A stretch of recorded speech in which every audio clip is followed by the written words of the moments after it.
Guys হঠাৎ করে এন্দি একটা জিনিস হাই গেলাম।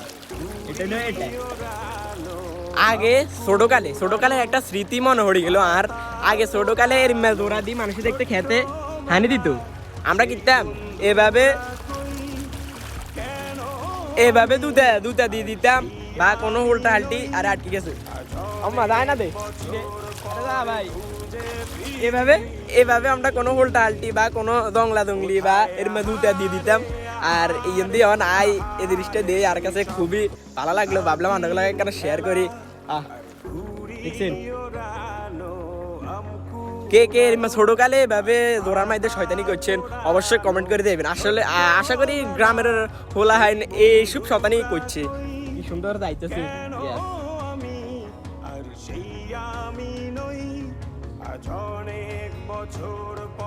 ভাবলাম অন্যগুলোকে শেয়ার করি এই আর কি। হ্যাঁ দুটা ঘন্টা গেলে কোথায় আহারে আহারে আহারে সেই সব কোথায় হারিয়ে গেল যে আহারে কৈশব কোথায় আহারে আহারে আহারে আর খেতের ভিতরে ঢুকে দিলে আর শেষ আমার দুটা খাইবে দিব। অস্থির গাইজ, সত্যি শৈশবটা অনেক মজার ছিল।